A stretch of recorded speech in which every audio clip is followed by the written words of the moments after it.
Alright, hello everybody. It is April 19th, it's Thursday, and I just got back from Traffik with Paula, Patton, and Omar Epps, and directed by Deon Taylor. And it was not only written by him, but it was directed and produced by him, and also produced by Paula Patton, and also Missi Pyle. Missi Pyle has done a pile of, no pun intended, a pile of things. Her resume is huge. I think for sci-fi fans, she's most famous for like Galaxy Quest. But anyway, she's been and she's taken little roles, big roles. But this is the first time I've seen her do a villain, I think. But anyway, so the movie. It's obviously called Traffik, so you kind of know what it's about, but if you look at the trailer, it more puts it as a home invasion film. And that's what I really thought the film was about. I thought it was more of a home invasion film. You know, if you look at the trailer, it's basically about this couple that takes this getaway to the woods. Of course, cabin in the woods, but it's not a cabin, it's like a big house. And they run into this woman, and she basically puts a phone in Paul Patton's purse, and then the villains basically come looking for it. That's basically what you see in the trailer.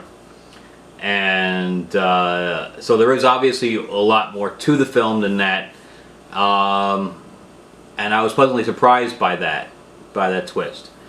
So.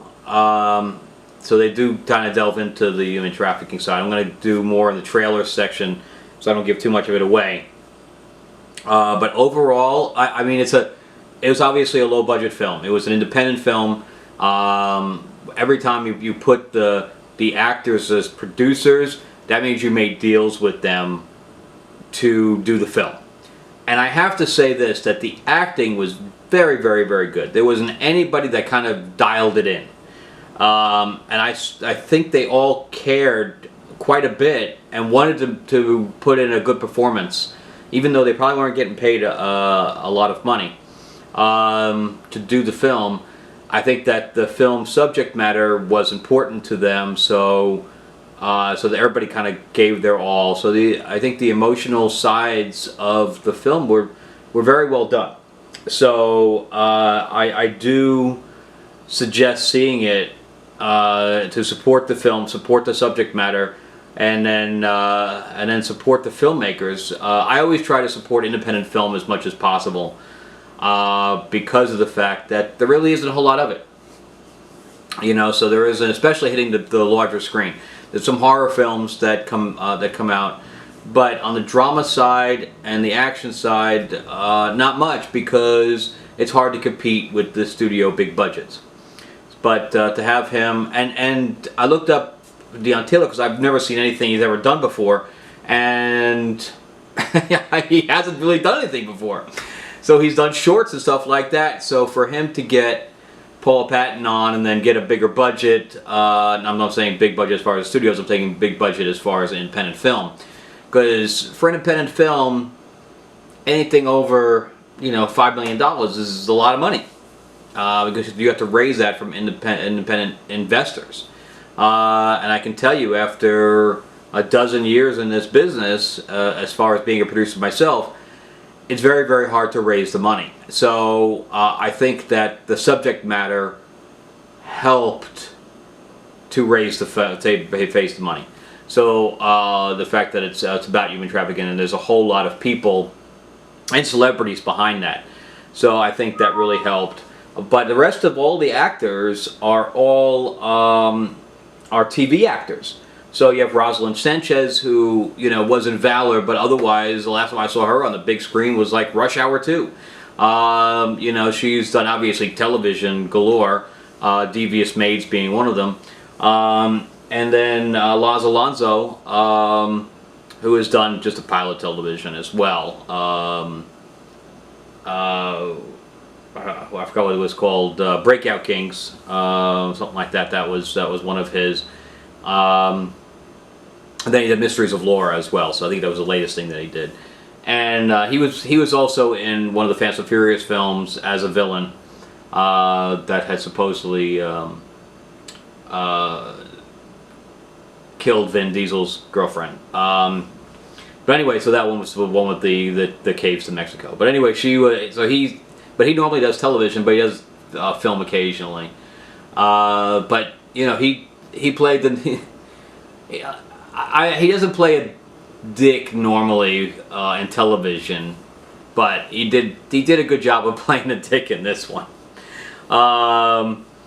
But I mean, people were invested in the characters, I have to say, because even when he saw it, it was the theater was not full.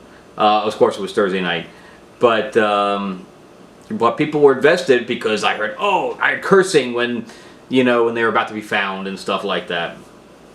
Although I have to say that I was wondering some of the, and again I'll go into more of the spoilers on this, why some of the choices of going into a lot of sexual stuff before the action started. Not that I have any problem with Paula Patton's body. I think she's amazing, but she didn't do any nudity, but it was pretty close. But it was like continuous, so that was kind of odd. And it's a slow start too. So like the first half of the film is really about her relationship with Omar Epps, and then it starts to go into that, into the action after that. But I wasn't bored. I mean, it was slow, but I really wasn't bored. I mean, it was fun to watch these people. I think they did again poured a lot of stuff into their characters. So, but I want to go into spoilers a little bit. So I'm going to jump into that now. But as far as the film itself, I suggest seeing it. I suggest supporting it. And as on a scale to 1 to 10, again, it wasn't a big blockbuster thing where I walked out all jazzed up or anything like that. But I would give it probably a 7 or a 7.5. So it's worth seeing. Also, Dawn Olivieri, I forgot how to say her, Oliveri. She's from House of Lies also, or the Showtime show. And she's always good too, especially where she had to play a more racked out type of person. She normally plays very, very strong women, and she wasn't playing that here. But anyway, so yeah, I'd say it was more of a 7.5 type of thing. It wasn't great. But it was good. I mean, I definitely enjoyed the watch, and I want to go into spoilers now. So stay tuned. Okay, so now we're into spoilers for Traffik, and again, the movie is definitely worth seeing. So it starts out with Paula Patton working on this article. She gets scooped by another person in her own magazine or newspaper or whatever, another reporter, and it was actually facilitated by her boss because she took too long to write the story, and he basically tells her that she's fired. And it says that this is based on true events. I wonder if it was just the characters, or if it was the characters leading up to everything, if the actual Paula Patton's character was actually based on a true person, or was it just the Traffik side? I don't know which one it is. So anyway, Dawn Oliveri's character somehow gets this phone that has all of the sex traffic women on as far as pictures are concerned and stuff like that, and gives her the code. Now I don't know how she had the code to begin with.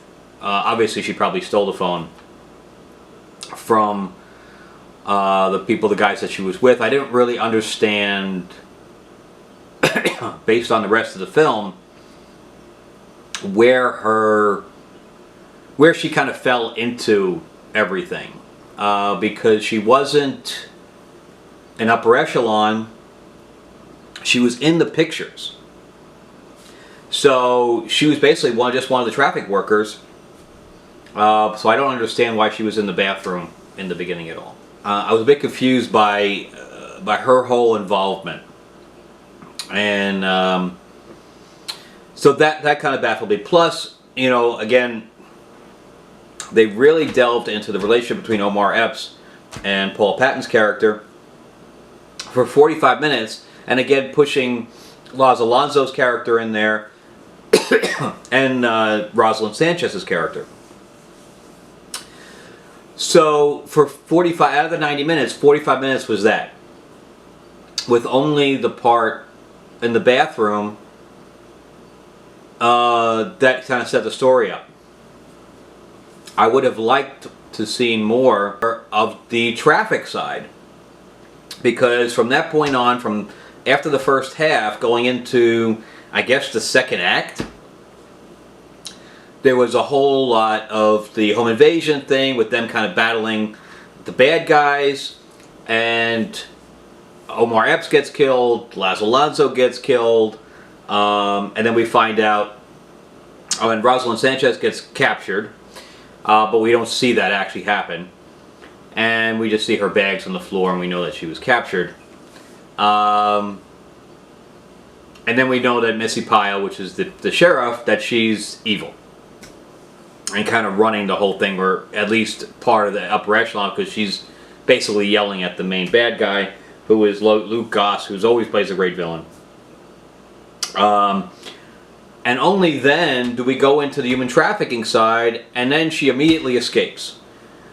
And of course meets up with Roslyn Sanchez again, who is a little more messed up because she's obviously getting more drugs, but she wasn't there in the cave any longer than Paula Patton's character was.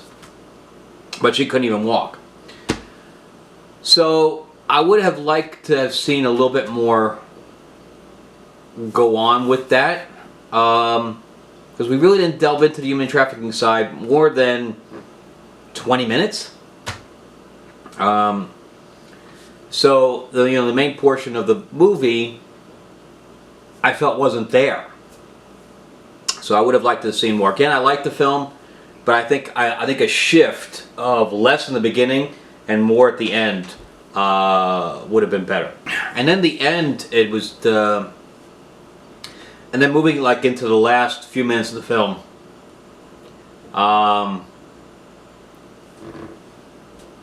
think that it was tied up very, very quickly, because that standoff between Paula Patton and Missi Pyle at the end, which was great. You know, she points out, "Oh, you're going to shoot me in front of all these cameras," and Missi Pyle's like, "Yeah, I probably shouldn't do that."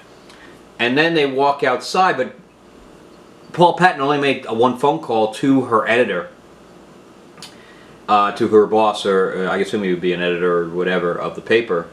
And immediately, when the cops come, they don't question Missi Pyle, they don't ask for additional information, they immediately arrest her. And Paula Patton is getting out of cuffs. So, but meanwhile, Missi Pyle had, put out APB on Paula Patton, etc., to try to, cover her tracks. So that it was kind of odd that they immediately took Paula Patton's side without doing some questioning or saying, "Oh, I could bring you right where they are." And instead of her even bringing them to the women are, staggering out, which, Roslyn Sanchez said she couldn't even walk, and then she was staggering out. So, I understand that it was probably a little while between the two pieces, but, I don't know, it kind of got tied up very, very quickly at the end. So I felt like there should have been just a little bit more to that. And then at the very end, she's now, working back at the paper, and the editor says, "Well, now you're going to be a target."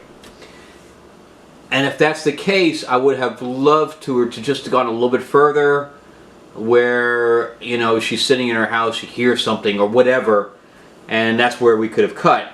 And we could even have cut to text saying, you know, that the character spent X amount of time on this crusade, and you know there was, you know, different attempts on her life, blah blah blah, and now she's living comfortably, whatever else after, you know. But instead we got the generic.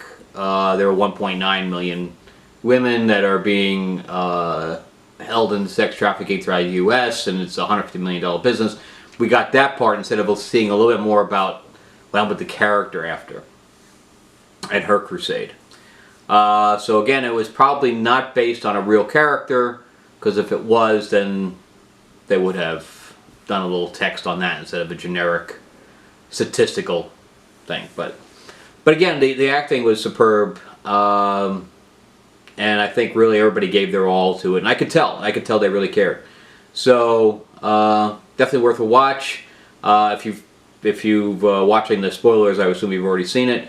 Let me know if you agree or if you disagree, or if I'm being a little harsh on the plot. All right, and everybody have a great weekend. And if you're seeing anything else, or you suggest I see something else, I think Super Troopers comes out this week, which I'm really not interested in. And of course, next week is Avengers. So looking forward to that. All right, have a good weekend, everybody. Thanks, and thanks for watching, and subscribe to my channel.